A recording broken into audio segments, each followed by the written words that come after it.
Listen, we're here to talk about the recent homicide.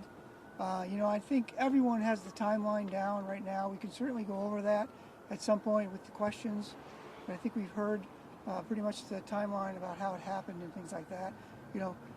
This is not our first time. This community always hurts when we lose people in the community, but that hurt is that much more poignant when it's a child. We've been through this before,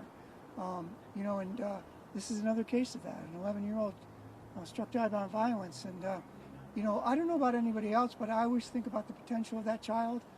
What he or she would have accomplished given the opportunity to have a full life. But I also think about and hear the stories, as all of you do, with the case of Jeremiah. His principal described him as a friend to all, and that he had a passion for skateboarding and skiing. And when I hear those stories, as we have in the past with other victims, and you start thinking about the fact that this was just a child going through his life, going to school, making friends, having fun with the things that he liked to do until he was struck down by an act of violence, and an act of violence by the very person he should have been able to depend on the most, his father. And those are the things that we think about all the time when these happen, and we ask the question why, and we never have a satisfying answer, and we won't now either. But I do want to thank the community. I know the mayor's going to do it as well, but we apprehended this individual the day after as a result of 3 phone calls from citizens who spotted him walking down the street. Our law enforcement partners, the state police, were in the area when the call went out and swooped in and made that arrest. It was the citizens that alerted us, because even they aren't going to stand for something like this again when we have violence in the city, and violence directed toward young people for really no reason that we know of. Again, I have the timeline here, and I'm welcome to. I will go over it if you'd like me to, but at this point, I'd just like to turn it over to the district attorney's office, Mr. Fitzpatrick, to go over some details as well, and then the mayor, and then we'll open it up to questions. Thanks, Chief, and thanks to SPD for their usual outstanding work on a case of this magnitude. As you know, Mr. Huff has been arraigned this morning. He's being held with no bail. I believe there's a preliminary examination date. It's unlikely that will occur. The case will be handled by the gentleman to my right, your left, Chief Assistant DA Rob Moran, head of the Homicide Bureau, along with Senior Assistant DA Alphonse Williams. They'll be presenting the case to the grand jury in the coming days. We have 45 days to do that. Life without parole is the possible punishment for a murder in the first-degree charge. And quite obviously, based on the facts and circumstances of this case, we anticipate some type of mental disease or defect defense. Those examinations will be pretty much at the discretion of the defense early on. If they file a notice indicating that they intend to pursue a defense of insanity, but it's too early to say at this point. Myself, Mr. Moran, Mr. Williams, and my victim witness assistance coordinator just met with the mother of Jeremiah and several other members of the family, and I'm at a loss for words. It was just heartbreaking to hear them talk about their loss and the emotions. This is, the chief said, this is a very, very sad day that this little boy and this poor woman were shot apparently for absolutely nothing. I turn it over now to our great mayor, Ben Walsh. Ben. Great. Thank you, District Attorney. Thank you, Chief. This is a heinous act. I think when you see such a heinous act happen that involves family members, you can't help but to think about it within the context of your own life. And for me, on Monday evening, I had literally just kissed my 11-year-old daughter goodnight. And as I walked out of her room, I heard a helicopter above and immediately thought the worst. And shortly thereafter received a text from Chief. And unfortunately, my fears, I couldn't even fathom what would have occurred. And to read it, to kiss my wife and go out the door and to go down there and to hear directly from our officers who were not only there quickly but witnessed a gruesome scene, you just can't fathom that someone could do that to their family and to their loved ones. My thoughts and prayers are certainly with the family of those that were murdered senselessly. Thinking about them, I've been thinking about them since that very night. Also thinking about our officers and our first responders that were there and again saw things that no one should have to see. And I just want to express my appreciation for all of our officers and first responders for their quick work. It's another testament to the incredible partnership and collaboration that takes place every day between our first responders. When I pulled up on scene, the sheriffs were there helping with traffic control. We know the state troopers were involved. Obviously, SPD was on the scene. EMS was on the scene. Just a great example of partnership and collaboration that led to, thankfully, the quick resolution of this horrific incident. I also want to thank the public for assisting in apprehending the suspect. Again, we ask for assistance from the public every time. We don't get it every time, but when we do, it makes a significant difference, and that is certainly the case here. So, again, just want to thank everyone involved. Want to send love and prayers to the families of the victims, and again, all of our thoughts are with the victims, the innocent victims that died as a result of this heinous act. We're all happy to answer questions. Thank you. Before we get into details about what happened next in the investigation, I didn't think you can answer this, but I spoke on the phone with Jeremiah's mother yesterday. She revealed to me that she had her moments before, after he was shot and before he passed away. Can you just speak to the heroism of that little boy to still think about doing that and try to get help? Yeah, sure. I think that's accurate. I think he did make a phone call to his mother after he was shot. I don't know how to say it any other way than you did, Mary. It's very heroic, but it's just, again, it's so poignant to think about that in the context of how it happened, and that he's in this house still with the man with the gun, his father, a loaded gun, and he's trying to get help, reaching out to the one person that now he's the only person he can depend on now, which is his mother, because his father has just shot him. It's just terrible to run that over in your mind. Certainly he's heroic to do that. The outcome would have been, it's too bad the outcome wasn't better, but it's just so tragic to think of that happening in that house by his own father, and the only one he can reach out to is his mother. Chief, you touched on it there with him making the call with Dad still in the house. I know that you talked about the broad timeline, but what do you know specifically about how much longer Mr. Huff was on scene after he fired, and at what point he left, given that obviously the arrest wasn't until the next morning? Yeah, so a lot of that timeline, and I'll let DA Fitzpatrick talk about it because I don't want to mess up anything with the prosecution as far as when he left and things like that. Yeah, the simple answer is I don't know.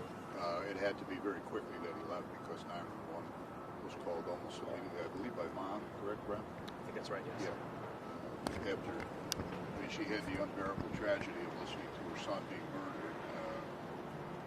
It's one thing to get a phone call and find out your child is dead in a car accident or some other heinous act, but to be on the phone listening to your son murdered, she'll never get over that ever. But specifically, I don't know how long he was in there. I know it wasn't very long. And David Huff's father also called. David Huff's father also called 911. Yeah. Okay. Was he shot at too? My best information is that Mr. Huff pointed the weapon at him, pulled the trigger, and either the gun jammed or was out of ammunition. So a grand jury will be asked to consider a charge of attempted murder as well. Was there a motive? Any reason as to why there No, was that's a very good question. We're still early on in the investigation. We're going to do what I will refer to as a psychological autopsy of Mr. Huff himself to find out everything about him that we possibly can, because as I said, there's no question I'm not revealing any secrets here. His defense will be a mental defense in this case. And we do not know what the trigger was, but knowing SPD, we will know at some point in the future. Do we have any idea of where he went after he left? No, we're still looking into where he was before. I believe it was 16 hours from last contact till when he was apprehended, so we have no idea what he was doing or where he was, but we'll find out. When you say last contact, what was that last contact? Last contact being at the house where he allegedly committed these crimes. Was David Huff ever on police's radar? But Was he ever on the police's radar? no, good question. Normally, I'm not allowed to discuss a defendant's criminal background, but in this case, it benefits the defendant because there is none except a very minor charge from several years ago, not related, as far as we know, to domestic violence. But we'll be looking into his background, and we'll know an awful lot more about it in the coming days. Sorry. The troopers apprehended him. It's South and online. Seneca. South Ave and Seneca. He was walking. The encounter was uneventful. The encounter was remarkably uneventful given what he's accused of doing, the horrific act he had done within a day. How has he been since he's been taken into custody? Has he been cooperative? I can't answer that because I have no idea. If there's any issue with that, we'll be made aware of that. But I haven't heard anything from the sheriff that there's been a problem in the jail at all. He has not been a problem. Since we brought him in, he has not been any type of problem whatsoever. So, since he was brought in, as you mentioned, the apprehension, no issues there, and since he's been brought in, there's been no issues. Again, I don't know about over here. You'd have to ask the sheriff. DA Fitzpatrick, what do we know about the family logistics in terms of how often this boy visited with his father, together with the grandfather whose house it was? I don't know a lot of that, Andrew. I can tell you, based on my 20 minutes with him this morning, that they have unconditional love for that little boy, and they are some really hurting people. But we're gonna. I told them that we're going to be interviewing each and every one of them, but today is not appropriate.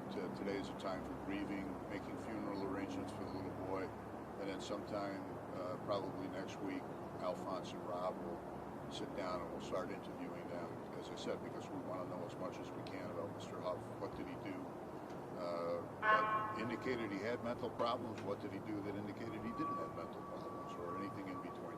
Was the weapon that he used registered to him, or do you know anything else about the weapon? It's a shotgun. We'll trace it. We'll find out when it was bought. I don't know at this point, Mary, if he bought it or if he purloined it from somewhere else. But it doesn't. It's a shotgun, so it doesn't need technically to be registered. And were there any details at this point you can share about the woman who was also killed? Yeah, we don't want to forget the poor woman. This is a relationship that Mr. Huff started sometime less than a year ago. She's from Rochester. SPD had difficulty finding her next of kin to notify them, but I was just advised on my way into this press conference that her mom was in Florida and tragically was notified about her daughter's death. But we don't know a lot about her. I'm sure we'll be talking to Rochester PD, the Rochester DA's office, and check if there's any history between them in Rochester. I don't know how they met at this point, but as I say, in the coming days we'll know all of that. Chief Cecil, I know there was a little bit of a lag from when he was picked up and from when he was officially charged and booked. Did he speak to police during that time frame? Did he speak to your officers at all? No, not at all. We were searching him. The County Sheriff's Office brought in Air 1, which the mayor mentioned was up for an extended period of time until they were about to run out of gas, looking for him in the wooded area. But we had no contact with him whatsoever after he left the house. I meant more between from when he was arrested to when he was in the Justice Center. That 6-hour period. Did he speak to officers at CID? Yes, he spoke to detectives. Yes. Do you know how many people were in the home during the incident?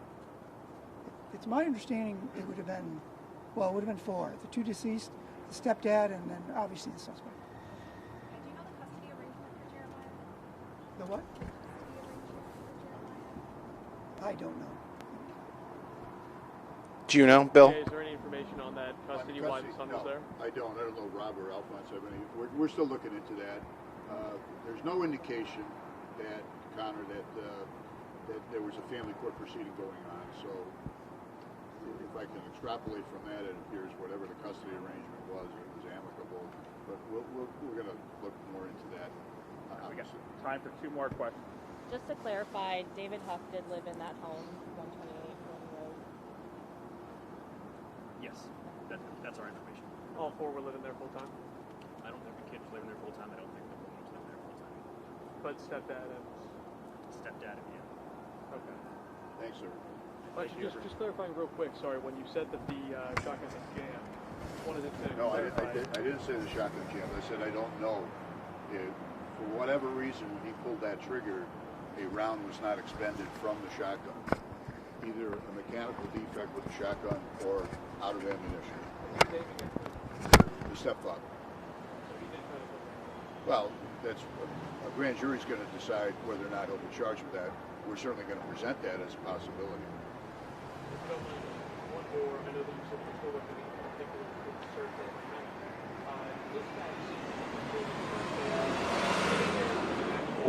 for attempting to go into his prior address on Shaver Avenue. Do we know if he actually physically did it? I do not know the answer to that. So we did go up to Schaefer. Other family members had called us and were concerned that he was there, though it's my understanding they never spotted him, nor did we when we got up there. Thank you.